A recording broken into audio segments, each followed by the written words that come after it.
Today's saint of day of February 27 is Saint Gabriel of Our Lady of Sorrows. The life of Saint Gabriel of Our Lady of Sorrows, the saint with a smile that shed light on Mary's co-redemptive mission, was similar to the lives of many young people before understanding the transience of earthly things and being dedicated to eternal ones. What God wants, that's what I want, he would say enthusiastically. The 11th of 13 children, he was born in Assisi as Francesco Possenti, 1838–1862, in a wealthy family that relocated to Spoleto in 1841. Losing his mother when he was just 4 years old was a sorrow that marked his spiritual journey. Whenever the little boy looked for his mother, the sky was pointed to, "Your mum is up there." In his room he had a statue of Our Lady of Sorrows with her son deposed from the cross in her arms, and when he asked where the Madonna was, the answer was the same, "Up there."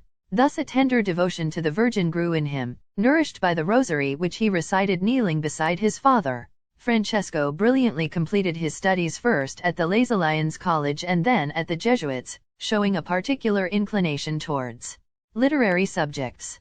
He excelled at school, dressed elegantly and loved hunting, dancing and going to the theater. Even as a teenager, he did not neglect Christian practices, constantly being dedicated to the sufferings of the poor and to prayer. Meanwhile, he had witnessed 2 of his brothers die, and had fallen ill himself, vowing to embrace the religious life if he recovered. When he did recover, his interest in a young woman prompted him to question his vocation, a doubt that became more profound in 1855, with the sudden death of his beloved sister Maria Luisa. The turning point came the following year, on August 22, during the procession to celebrate the octave of the Assumption. Kneeling as the statue of Our Lady was carried past him, he perceived a clear inner voice, "Francesco, what are you doing in the world? You are not made for the world. Follow your vocation." On September 21, the 18-year-old Francesco received the Passionist habit in Morovali, not far from Loreto, with the name of Gabriel of Our Lady of Sorrows.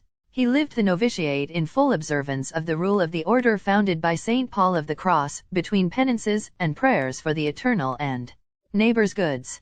A year later he pronounced the vow of the Passionists, to spread the devotion to Christ crucified.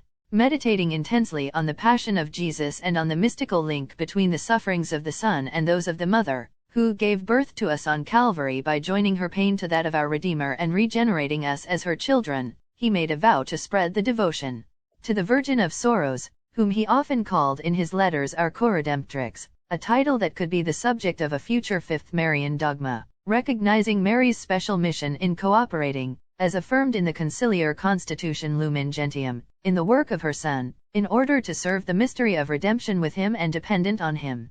Saint Gabriel would recite the Rosary of the 7 Sorrows of Mary every day and offered continuous sacrifices, however small, example renouncing some comfort, a useless word, an act of vainglory, etc.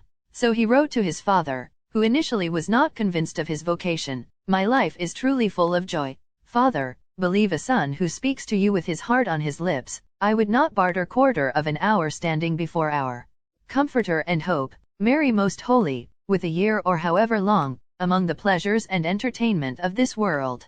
When his father fell ill, he urged him to offer his illness to God and meditate, not according to the world but with the help of some good books on the love of Jesus and Mary. Only dialogue with Jesus and Mary will console you, give you strength, assist you. In the 6 years of his religious life, his spiritual father was the Venerable Norberto Cassinelli, 1829–1911, who always remained very close to Saint Gabriel and witnessed his beatification.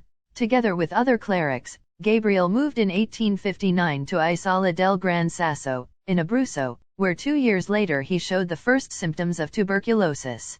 In the final phase of the illness, fearing that the devil might tempt him by arousing his pride, he asked his confessor to destroy the diary where he had recorded the graces communicated by the Heavenly Mother, who visited him one last time at the moment of his death, at dawn on February 27, 1862. Towards the end of the century, a great mystic would explore her own Passionist spirituality after reading the life of Saint Gabriel, who appeared to her several times and prayed with her. That mystic was Saint Gemma Galgani, patron of Catholic youth, the Abruzzo region.